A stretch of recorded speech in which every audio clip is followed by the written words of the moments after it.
자, 우리가 지금부터 배울 내용은 광물에 대해서 공부를 할 건데, 이 광물이라고 하는 것은 뭐냐면은 내가 암석 강의 제일 처음 시작할 때 얘기했던 그것부터 한번 진행을 해보도록 할게요. 가장 먼저 우리 이 지구라고 하는 친구는 여러 가지 권들로 구성이 되어 있었어요. 우선 개부터 가야 되는 게 맞겠네. 그치?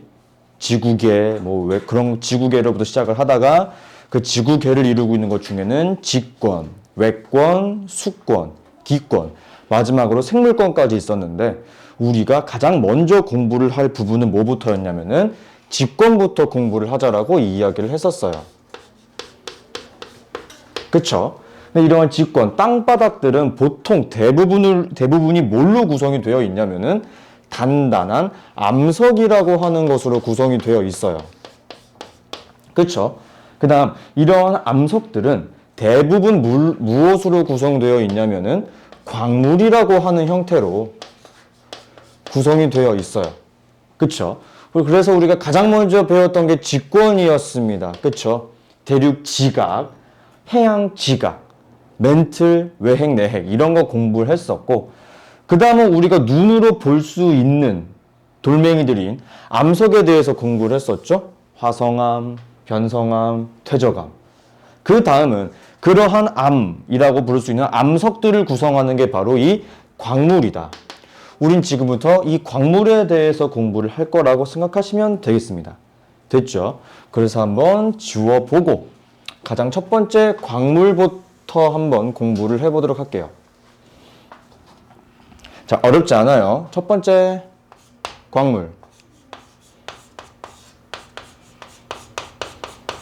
자, 광물은 방금 내가 얘기했다시피 대부분 암석을 이루는 알갱이들이라고 생각하시면 돼요.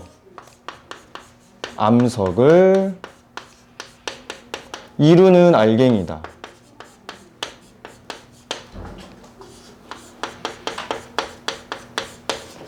이것들을 우리가 통틀어서 광물이라고 이야기를 하게 되는데 되게 많아요. 광물의 종류는 무려 한 4천여. 알았어. 괜찮아. 아니 뭐 그냥 편하게 해. 내가 뭐 촬영하는 거 편하게 하면 돼. 괜찮아. 자, 광물은 되게 많아요. 첫 번째 4천여 가지가 됩니다. 4천여 종.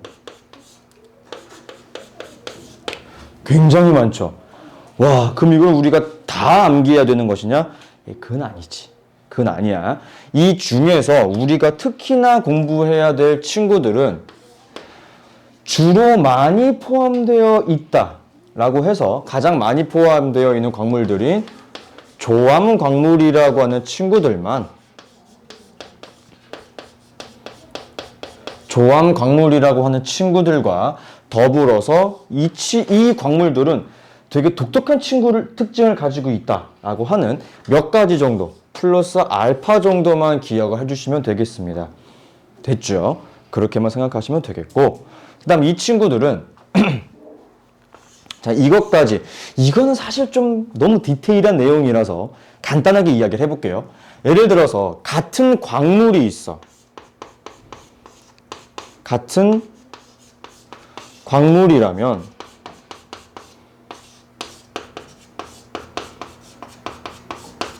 만약 같은 광물이야. 근데 여러분 기억하셔야 될 게 같은 암석들은 그 암석들이라고 하더라도 밝은색 광물이 많이 포함되어 있으면 조금은 더 밝게 보이고 조금은 어두운 광물이 더 많이 포함되어 있으면 같은 암석이라도 조금 더 어두워 보이는 특징을 가지고 있어요. 하지만 같은 광물이라면 특징이 다 비슷하거나 동일한 성질을 가지고 있어요. 굉장히 중요한 특징입니다. 같은 광물이라면 동일한 성질을 가진다. 동일한 성질을 가진다. 라는 거예요. 이해하셨죠? 저거 굉장히 좀 중요한 내용 중에 하나고요. 그 다음은 이러한 친구들, 즉 좀 디테일한 내용이라서 제가 지금 좀 간략하게 설명을 했는데 이거를 조금 더 재밌게 분석을 하자면은 동일한 성질을 가진다라고 하는 게 결국에는 동일한 원소로 구성되어 있다. 동일한 원소로 구성되어 있다. 여러분 이 원소라고 하는 것은 중학교 2학년 때 더 자세하게 배울 것이기 때문에 그냥 그런가 보다 까지만 합시다. 됐죠? 그 다음 그러면 쌤 그럼 동일한 원소를 가진다라고 하면은 혹시 한 가지로만 구성되어 있을까요? 그렇진 또 않아요. 그래서 광물들의 가장 중요한 특징 세 번째라고 이야기를 한다면은 한 가지의 원소로 구성되어 있는 것도 있지만 두세 가지 이상, 즉 여러 개의 원소로 이루어진 암석도 있다라고 하는 거. 아시겠죠? 즉 한 가지 원소도 있어요. 한 가지 원소로 이루어진 광물도 존재하고 그 다음 여러 가지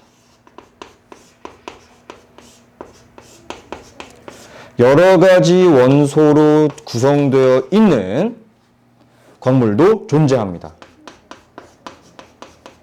됐죠? 우선 가장 중요한 특징 세 가지에 대해서 이야기를 한 거다. 이렇게 보면 될 것 같아요. 자, 그럼 우리는 광물에 대해서 뭘 배울 거냐? 얘들아, 우리 암석에 대해서 뭐 배웠냐면은 그 암석들이 가지게 되는 특징들 공부했었어요. 첫 번째 화성암 같은 경우는 결정의 크기, 그리고 색깔. 퇴적암 같은 경우는 퇴적암이 어떻게 생성되는지, 그 결정의 크기, 여감, 삼, 쉐일. 그 다음은 층리라고 하는 구조 배웠었고 화석이라는 거 배웠었어. 그 다음 변성암 같은 경우도 뭐 염리라든지 그런 것들 특징에 대해서 배웠었죠. 광물도 마찬가지로 우리가 지금부터 공부하고자 하는 것은 광물에 대한 특징에 대해서 공부할 거예요. 책에서는 광물의 특성이라고 합니다. 광물의 특성. 자, 이 광물의 특성에 대해서 공부를 해야지만 이 광물들이 어떤 특징들이 존재하는구나를 파악할 수 있는 거야. 자, 대표적으로 어떤 내용들이 있냐면은 첫 번째 색. 그냥 눈으로 보는 색깔들이야. 얼마나 밝고 어두운지. 그 다음은 조흔색. 처음 들어보죠? 설명 다 해드릴 겁니다. 그 다음으로는 굵기. 얼마나 단단한 정도를 이야기할 거고요. 세 번째로는 자성. 그 다음은 염산 반응입니다.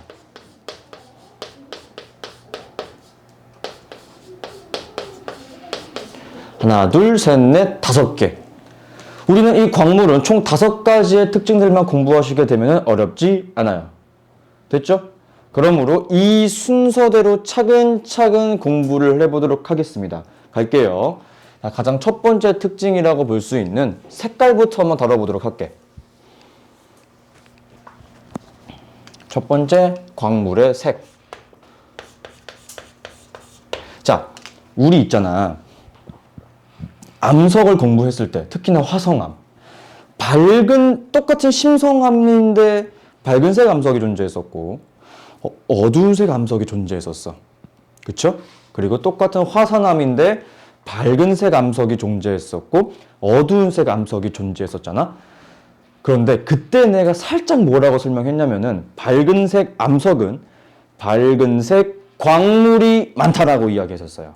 즉, 이 색깔을 표현하고자 하는 것은 결국에 같은 종류의 원소로 구성되어 있다 하더라도 불순물에 따라서 조금 달라지게 되는 거고, 이 광물의 색깔이 고유한 색이야. 아시겠죠? 자, 천천히 갈게요. 그냥 여러분은 이것만 보시면 돼요. 어두운 색 광물과 밝은 색 광물.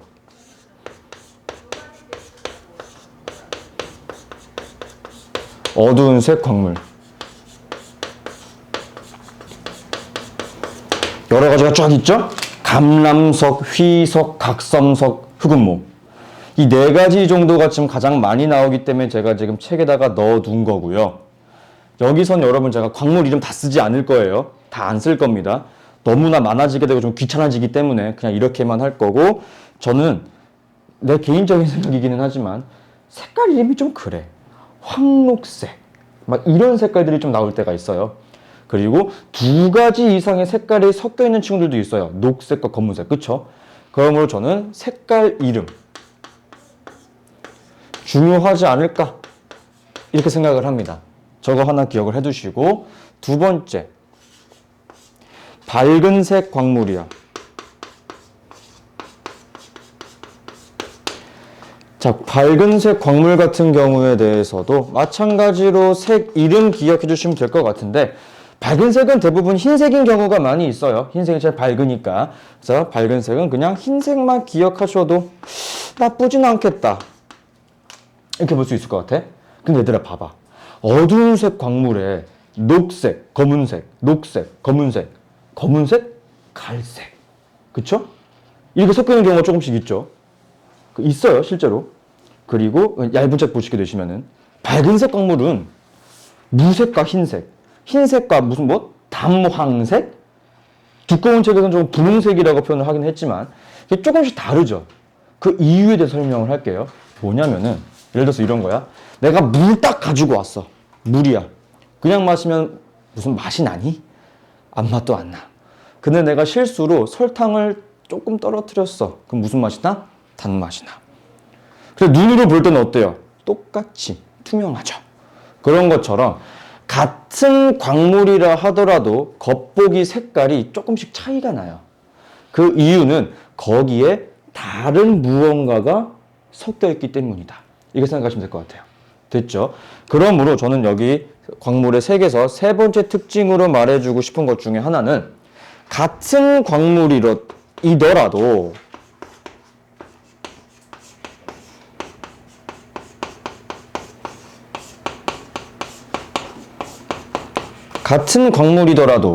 특정한 다른 것, 이거를 과학에서는 뭐라고 얘기하느냐? 불순물이라고 이야기를 하거든요.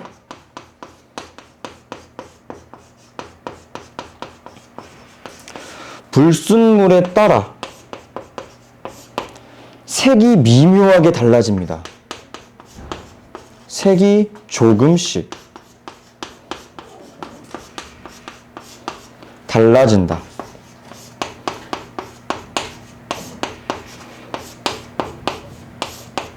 이것이 가장 중요한 특징이 됩니다. 그럼 여러분 생각을 한번 해볼게요. 어두운 색 광물이 많이 들어간 암석은 당연히 어두워지겠죠? 그쵸? 어두운 색 광물이 많다. 그럼 너무나 자연스럽게 암석의 색도 어둡다. 너무나 당연하게 이렇게 설명할 수 있을 것이고, 밝은색 광물이 많다. 많이 포함되어 있다라고 하면은 당연히 암석의 색도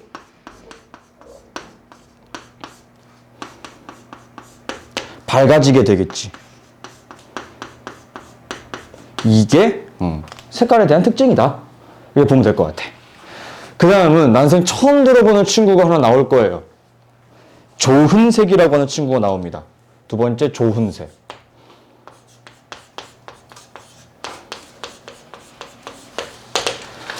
너네 혹시 그거 있잖아. 그 왜 도자기 할 때 그림 그리는 거 막 해본 적 있니? 뭐 그릇이라든지 컵에다가 그림 그려서 주면은 한 며칠 있다가 깨끗하게 맨질맨질하게 구워져 가지고 나오는 거. 그 딱 첫 번째 우리 그림 그리는 건 어때요? 약간 까칠까칠하죠. 그래서 막 연필도 막 잘 그어지고 물감도 막 묻혀지고, 그쵸? 그 그림 그리는 도자기가 좋은 판이라고 하는 친구예요. 거기다가 돌멩이를 긁어보는 거야. 오케이? 우리는 여기서 그거를 뭐라고 이야기를 하냐면은 초벌구이, 자기판이라고 합니다. 자, 초벌구이라고 하는 것은 무엇이냐? 도자기를 한 번만 구운 거예요. 오케이? 한 번만 구운 그 판에다가 돌멩이를 긁어보는 거야. 아시겠죠? 그러므로 이렇게 이야기를 할게요. 조흔색이라고 하는 것은요, 복잡하게 생각하실 필요가 없고 다 한 가지만 생각하시면 됩니다.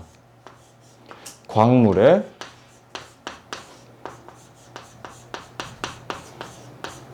가루색. 오케이? 광물의 가루 색깔이에요. 즉, 우리가 좁은 판에다가 광물을 갈아버리게 되면은 광물이 갈리는 거죠. 그쵸? 첫 번째 알 수 있는 사실 바로 그거고. 그 다음에 여러분들 좋은 색을 보시게 되시면 어때요? 우리가 보고 있는 겉보기 색, 이 방금 전에 배웠던 이 색깔과 좋은 색이 조금 달라. 그래 안 그래? 다르지? 그쵸? 이게 중요합니다. 그러므로 우리가 좋은 색이라고 하는 것에서 물론 광물에 대한 색깔 이름도 암기는 해야 된다. 응? 좀 짜증나긴 하지만 그래도 한 가지 우리가 머릿속으로 인지는 하고 있어야 돼. 무엇이다? 겉보기 색과 좋은 색이 다를 수도 있다.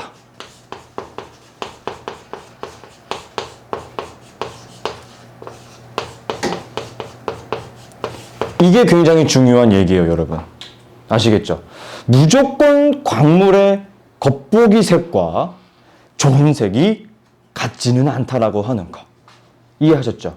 그 다음, 여러분 제가 방금 말씀드렸다시피 결국 이 좋은 색을 관찰하는 것은요, 초벌구이 자기판이라고 부르게 되는 좋은 판이라고 하는 곳에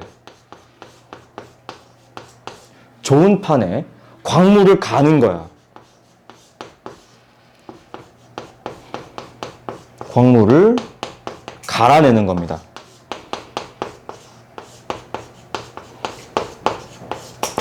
오케이? 즉 여러분 그러면은 결국에 우리 이렇게 생각을 해야 돼. 생각해보자. 머리를 한번 써보는 거야.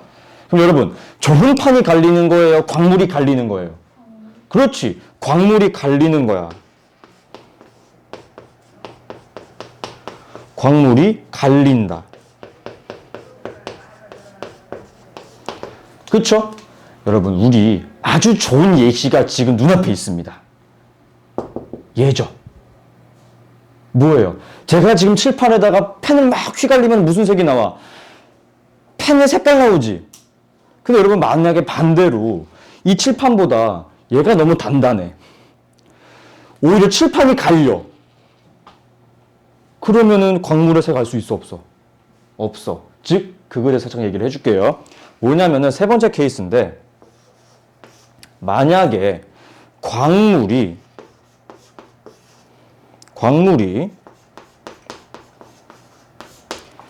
나 칠판에 왔을 뻔했다. 좋은 판에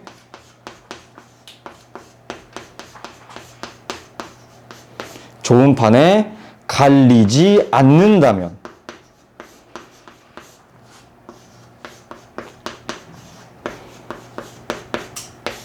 오케이? 그런 경우도 있을 수 있잖아. 그치? 광물이 너무 단단해. 예를 들면 가장 단단한 암석이라고 얘기할 수, 보석이라고 얘기할 수 있는 다이아몬드. 그 금강석 같은 친구들은 다이아몬드 금강석이라고 이야기를 해요. 그 친구는 좋은 판에 안 갈려. 오히려 좋은 판이 갈린단 말이야. 그러면 걔는 좋은 색 확인이 불가능할 거 아니야? 그럴 때는 어떻게 하느냐? 가루를 냅니다. 오케이? 그럴 때는 광물의 가루색을 파악을 해요. 광물의 가루색을 판단한다.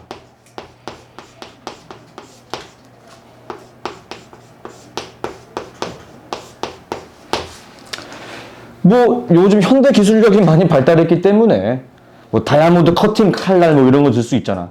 그런 걸로 아주 조금 띄어내가지고 갈아내면은 갈릴 수 있겠지? 그런 식으로 판단하는 것도 가능하다는 겁니다. 굉장히 중요한 얘기예요. 저것도 하나 알아두셨으면 좋겠고. 자, 다시 왼쪽으로 넘어가 보도록 할게요. 세 번째 특징으로는 우리가 뭘 배울 거냐? 굵기. 얼마나 단단한 정도에 대해서 공부를 할 거예요. 세 번째, 굵기.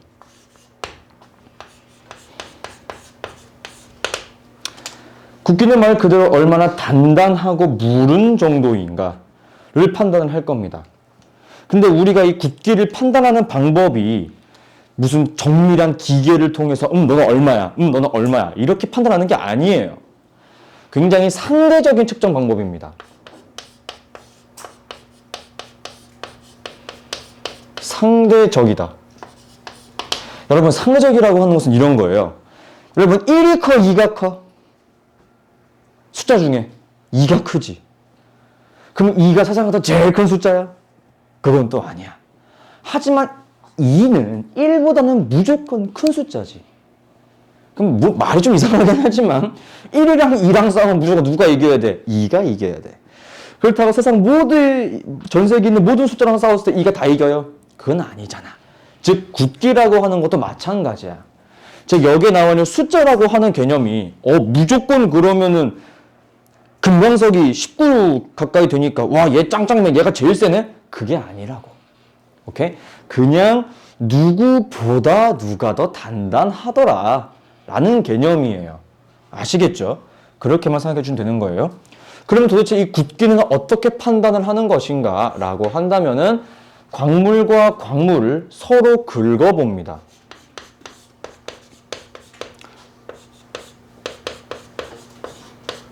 서로 긁어서 판단한다.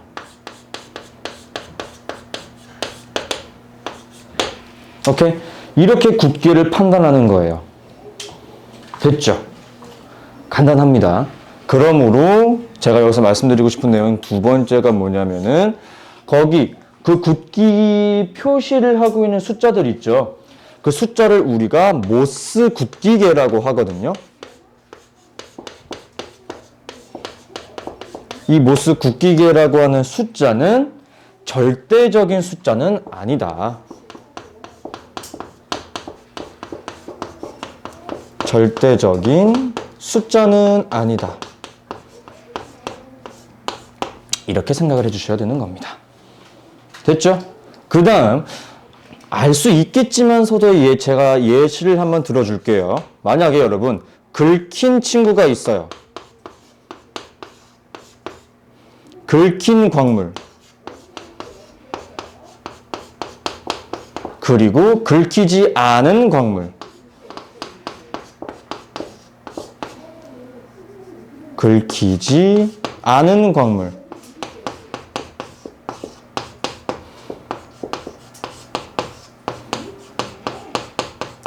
그럼 누가 더 딱딱한 거고 누가 더 굳기가 세? 그렇지 얘가 더 센 거지. 그러므로 우리가 굳이 비교를 했을 때 굳기도 이쪽이 더 세다 이렇게 비교할 수 있는 거겠죠. 간단한 내용입니다. 그렇죠? 자, 네 번째랑 다섯 번째는 제가 이 한 판에다가 다 쓸게요. 조금 생각을 한번 해볼 필요는 있어. 네 번째 염산 반응이 먼저 나왔네요. 염산 반응.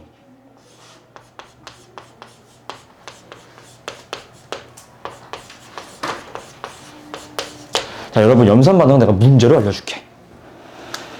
얘들아, 보통 염산 반응을 비교할 때 가장 많이 사용하는 친구가 누구냐면은 겉보기 색도 거의 엇비슷하고 좋은 색도 거의 엇비슷한 친구를 사용을 하게 되는데요.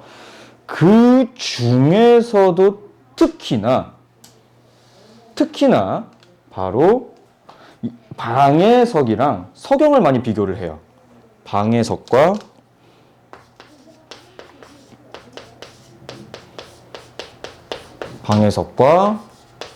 석영. 이 두 친구는 둘 다 투명한 편이고요. 단단하기는 굳기도 거의 비슷비슷하고요. 그 다음에 좋은 색도 거의 비슷해요. 그럼 우리가 지금까지 공부했던 이 세 가지 내용으로는 판단이 불가능하겠지. 그래서 우리가 염산 반응을 사용하게 되는데 방해석은 염산 반응을 합니다. 하지만 석영은 하지 않아요. 오케이? 그래서 답을 바로 알려준다고 했던 이유가 뭐냐면은 염산 반응하는 친구가 그럼 누구밖에 없다? 우린 지금까지 그냥 방해석만 기억을 하시면 돼요. 됐죠? 끝이에요. 염산 반응 간단하지? 그 다음 다섯 번째는 자성입니다. 자, 여러분 제가 자성은 사전적 정의를 우선 쓰고 시작할게. 잘 생각해야 됩니다. 여러분 자성이라고 하는 거는요. 쇠붙이가 뭐야? 그냥 쇠로 된 물질들. 쇠붙이를 잡아당기는 성질이에요.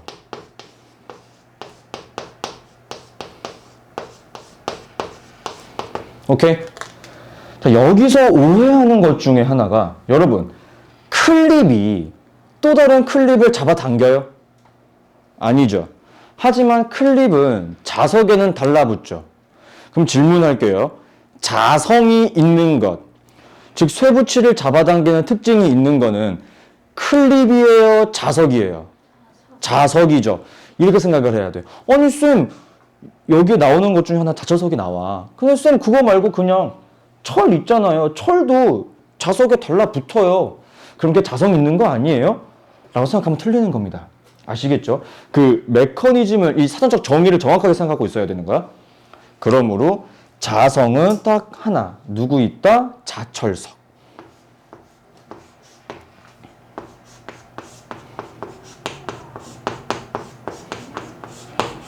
이거 하나 기억하시면 될 것 같아요. 됐죠? 쇠붙이를 잡아당겨야 하는 거야. 그래서 예외 상황으로 이야기를 해드리자면은 클립은 쇠붙이 당기지 못함.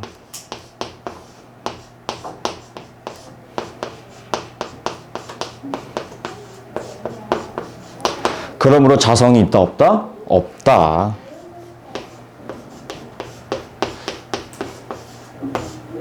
이렇게 됐죠? 이거 하나 생각하시면 되는 겁니다. 아하, 이렇게 총 5가지의 특징을 배우고 나면은 우리가 우리 주변에서 흔히 확인할 수 있는 암석들은 거의 대부분 구분이 가능한데, 이렇게 구분을 좀 해보고 찾아보고 나니까 유독 많이 나오는 친구들이 있어요. 유독 많이 나오는 친구들. 우리는 그 친구들을 뭐라고 부르느냐? 여기 책에 2번이라고 나와 있으니까 2번이라고 쓸게요. 1번으로 가자, 그냥 다시. 우리 그 친구를 조암광물이라고 부릅니다.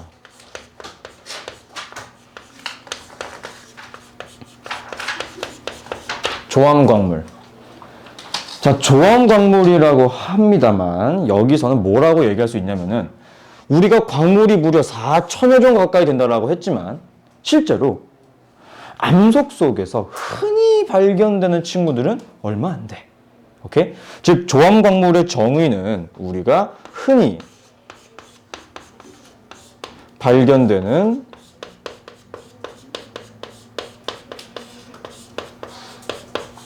광물들을 이야기를 합니다. 그렇게 많지 않아요. 한 30여 종. 와, 쌤, 그러면 아까 조암광물은 어느 정도 외워두라고 하셨던 것 같은데, 우리 30여 종 다 외워나요? 에이, 에휴. 야, 나 구구단도 못 외웠던 사람인데, 이걸, 에휴, 이렇게 안 합니다. 됐죠? 그래서 그 옆에 표가 나와 있어요. 장석, 석영, 휘석, 각섬석, 운모. 5가지 정도. 근데 그 중에서 가장 많이 차지하고 있는 게 누구야? 장석. 장석이 가장 많고, 그 다음이 석영이죠? 석영. 그 다음 휘석까지만 기억합시다. 3가지. 1, 2, 3등 정도만 기억을 할게요. 됐죠? 됐죠? 이렇게만 보시면 될 것 같아요. 오케이? 자, 이것까지 하게 되면은 어느 정도 된 것 같고요. 그 다음은 풍화와 토양이라고 해서 우리 풍화 침식되는 거 공부한 적 있죠? 그 친구들에 대해서 공부할 겁니다. 풍화 침식 언제 공부했냐면은 우리 퇴적암. 기존에 있던 암석이 바람과 물을 만나서 깎이고 부셔져. 그 과정에 대해서 살짝 한번 공부해 볼 겁니다. 됐죠? 자, 첫 번째 강의는 여기까지 마무리하겠고 10분 정도 쉬었다가 다음 거 할게요.